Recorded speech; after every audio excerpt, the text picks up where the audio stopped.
मल्लिकार्जुन चोपडे साहेब यांनी करावं असं मी त्यांना विनंती करतो.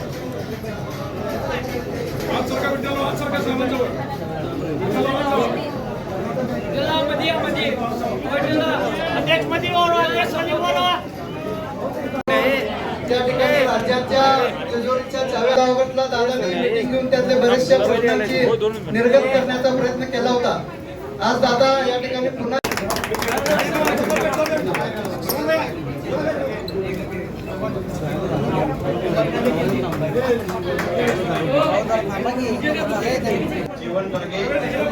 जीवन बर्गे साहेब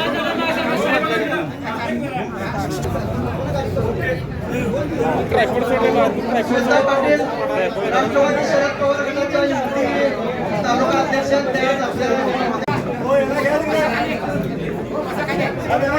सचिन पाने कोरोची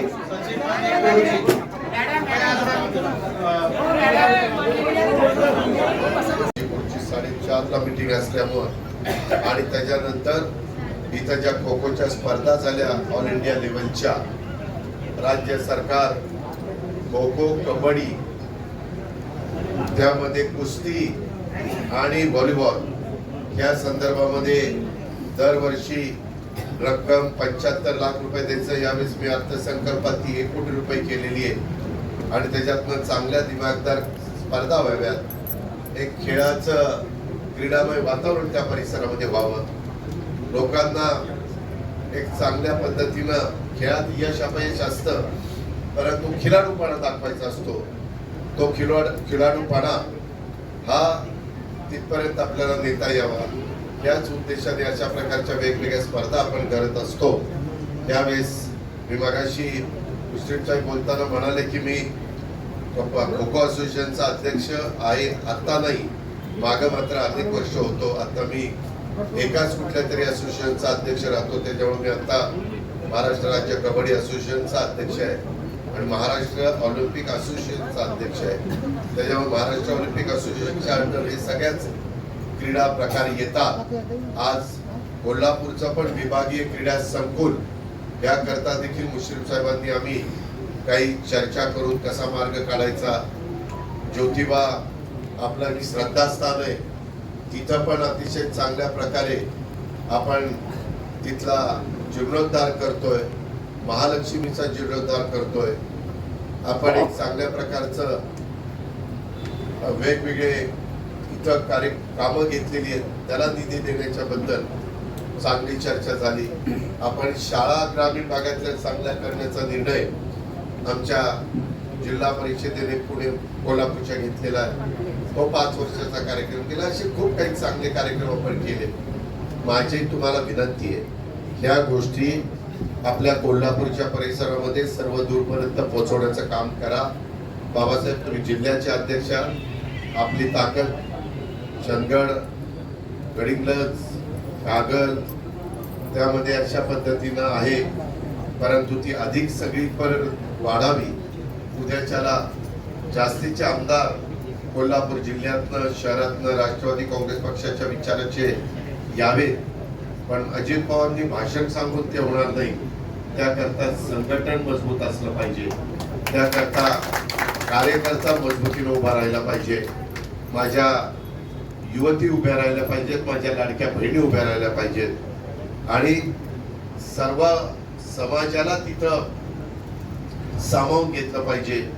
ही पण गोष्ट मी आपल्याला सांगतो. आत्ताच माझे आमदार अशोकराव जांभळे मला सर्किट हाऊसला भेटलेले होते आणि त्याच्यानंतर इथं आल्यानंतर सुहास त्या ठिकाणी त्यांनी पक्षप्रवेश केला, आमच्या परवेशजींनी केला, आमच्या लतीफबाईंनी केला, शिवाजीरावनी केला, अशा अनेक, स्वतः आमची श्वेता हिनं केला.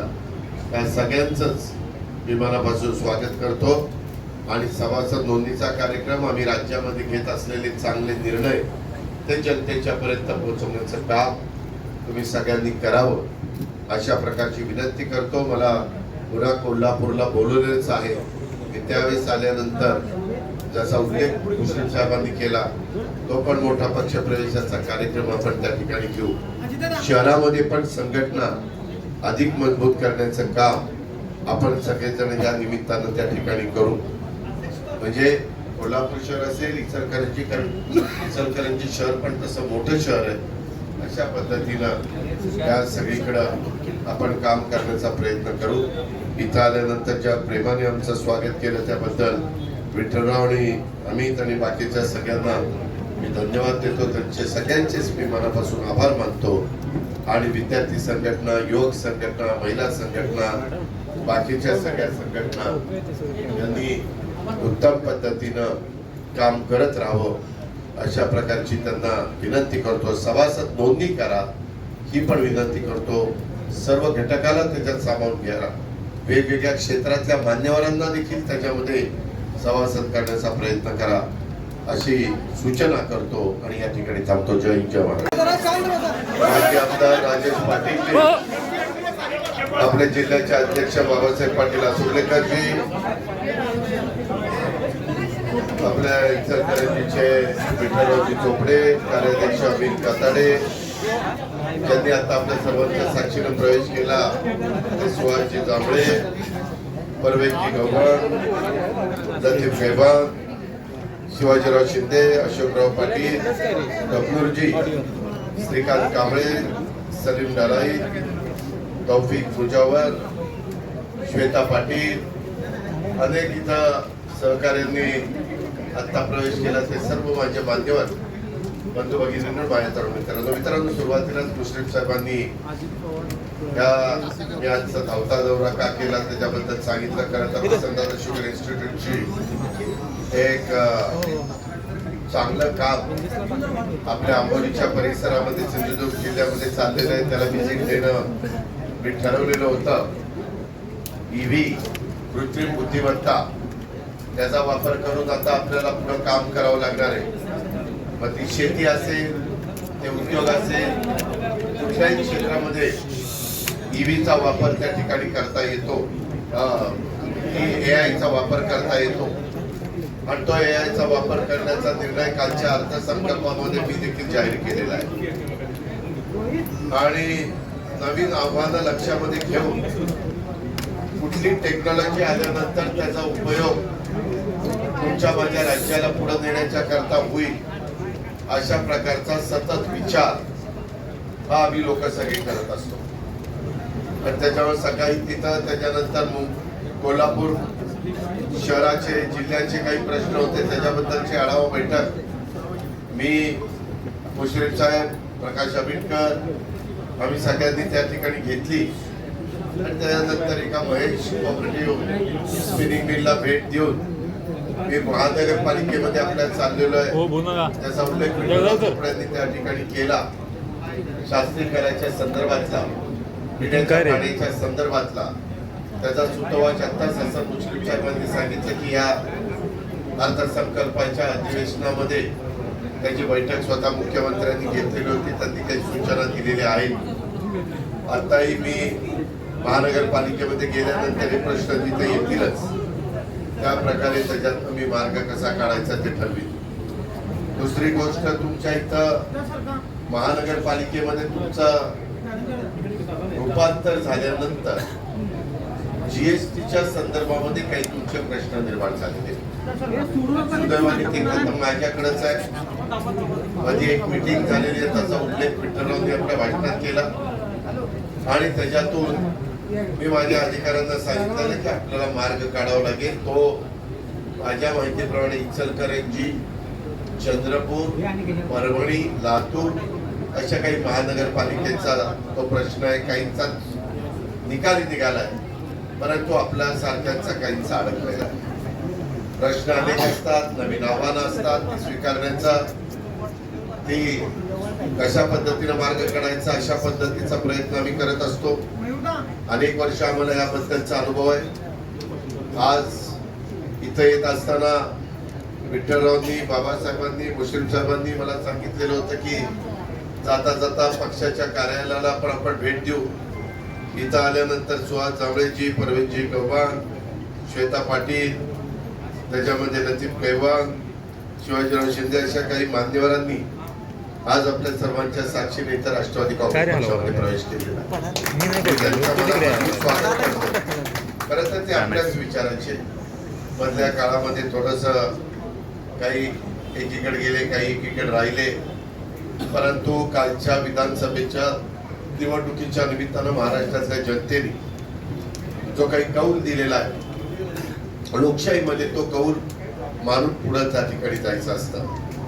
आणि त्याच्यात या सगळ्या तरुणांचा उपयोग आपल्याला पुढच्या वाटचालीच्या करता निश्चितपणे होईल. मी नवीन जे काही सहकारी आलेले आहेत त्यांचं मनापासून स्वागत करतो. त्यांना मान सन्मान मिळेलच, परंतु त्यांना मान सन्मान देत असताना जुन्यांवर पण अन्याय होणार नाही याबद्दलची पण काळजी मी, मुश्रीफ साहेब, बाबासाहेब, आम्ही सगळेजण त्या ठिकाणी घेऊ. आज राजेश पाटील पण आलेले आहेत. मला तुम्हाला सगळ्यांना सांगायचं आहे की सध्या सदस्य नोंदणीचा, सभासद नोंदणीचा कार्यक्रम मोठा चालू आहे. मला आज एअरपोर्टला उतरल्यावर मुश्रीफ साहेबांनी काही पिंक कलरच्या गाड्या दाखवल्या. ते म्हणले कोल्हापूर जिल्ह्यामध्ये वेगवेगळ्या भागामध्ये सभासद नोंदणीच्या निमित्तानं त्या फिरतायत. राज्यात एक नंबर करणार आहे. आपल्याला त्यांनी सांगितलं की मी राज्यात नंबर 1च्या सभासद नोंदणी करणार आहे. माझी आपल्याला विनंती आहे की आपला पक्ष हा सर्व धर्म समभावाच्या विचाराने पुढे जाणारा पक्ष आहे. शिवशाहू फुले आंबेडकरांची विचारधारा पुढे नेणारा आपला पक्ष आहे. आपला पक्ष जात पात धर्म भेदभाव हा मानत नाही. हिंदवी स्वराज्याची स्थापना करत असताना छत्रपती शिवाजी महाराजांनी जसं 18 पगड जाती 12 बलुतेदारांना बरोबर घेऊन हिंदवी स्वराज्याची स्थापना केली. माझी इचलकरंजी नगरी आणि हा परिसर इथं मोठ्या प्रमाणावर रोजगाराच्या निमित्तानं मजूर लोक राहतात. इथं स्पिनिंग मिल आहे, इथं सूत तयार होतं, इथं वेगवेगळ्या प्रकारे लोक कष्ट घेत असतात आणि त्यांना मदत करणं आमचं सगळ्यांचं काम आहे. आम्ही यावेळेस काही लाख कुटुंबियांना घरकुलाचा कार्यक्रम हातामध्ये घेतलेला आहे. यावेळेस 7,20 कोटीचा अर्थसंकल्प राज्याचा सादर करत असताना मी शेती असेल, माझा उद्योग असेल, माझा त्या ठिकाणी काम करणारे आरोग्य विभाग असेल किंवा आमचा शिक्षण विभाग असेल, ह्या मूलभूत ज्या किंवा आमचा शिक्षण विभाग असेल, ह्या मूलभूत ज्या गरजा आहेत, म्हणजे मुलगा मुलगी जन्माला आल्यानंतर त्याला चांगल्या प्रकारचं शिक्षण मिळालं पाहिजे, त्यांचं आरोग्य चांगलं असलं पाहिजे, उद्याच्याला ते बाहेर पडल्यानंतर प्रशिक्षित होऊन त्यांना उद्योगामध्ये कुठं ना कुठं रोजगार मिळाला पाहिजे. मोठा वर्ग माझा शेतीवर अवलंबून आहे, त्यांनाही नवीन आव्हानं स्वीकारून स्वतःचा कुटुंब व्यवस्थितपणे कसं त्या ठिकाणी चालवता येईल, मुला मुलींना लग्न कार्य शिक्षण ह्याच्याही करता त्यांना कुठली अडचण येणार नाही याबद्दलची काळजी आम्ही घेतोय. लाडक्या बहिणींनी हे महायुतीचं सरकार निवडून येण्याच्या करता खूप प्रयत्न केले, आम्हाला पाठबळ दिला. त्यावेळेस अर्थसंकल्प सादर करत असताना काही जण म्हणाले की आता ही योजना हे बंद करतील, परंतु लाडक्या बहिणीची योजना आणि वीज माफीची योजना आम्ही बंद केली नाही. ती खऱ्या अर्थाने माझ्या महिला वर्गाला मदत करणारी आहे. उलट मुश्रीफ साहेबांना पण मी सांगेन की काही बँकांनी काही जर महिला एकत्र आल्या आणि काही त्यांनी उद्योग करायचं ठरवलं तर त्याच्यातनं त्यांना दर महिन्याला 1,500 रुपये मिळतात. समजा 50 महिला एकत्र आल्या किंवा 40 महिला एकत्र आल्या तर 15 चोक 60,000 रुपये त्यांना महिन्याला मिळणार आहेत. म्हणजे वर्षाला 7,20,000 72. आणि मग त्याच्यात तेवढी परतफेड मुश्रीफ साहेब ते करू शकतात. त्यांचा जर ग्रुप करून ज्याला क्लस्टर आपण म्हणतो तसं करून त्या महिलांनी काही चांगला उद्योग उभा करायचं ठरवलं तर कोल्हापूर जिल्हा मध्यवर्ती सहकारी बँकेने पण त्याच्यामध्ये त्यांना मदत करावी. कारण मी तुम्हाला छातीटोकपणे सांगतो, उद्याची 5 वर्ष आपल्या हातामध्ये, आपण कुठल्याही परिस्थितीत लाडकी बहीण योजना बंद करणार नाही. मला थोडासा ओढाताण होतीये, परंतु मी त्याच्यातनं मार्ग काढलेला आहे. पुढं काय कशा पद्धतीनं केव्हा वाढ करायची परिस्थिती दुरुप मी पण निर्णय घेईन. मी परवा सभागृहामध्ये पण सांगितलं सगळे सोंग करता येतात, पैशाचं सोंग करता येत नाही, कारण 45,000 कोटी रुपये वर्षाला आम्ही आमच्या लाडक्या बहिणींना देतोय आणि एवढी मोठी रक्कम मार्केटमध्ये येते. त्याच्यातून असं काही चांगले उद्योग बँकांची मदत घेऊन रिझनेबल त्याला व्याज लावून करता आलं तर ते एक चांगलं काम महाराष्ट्रामध्ये उभं राहू शकतं. काही भागामध्ये ते सुरू करण्यात आलेलं आहे.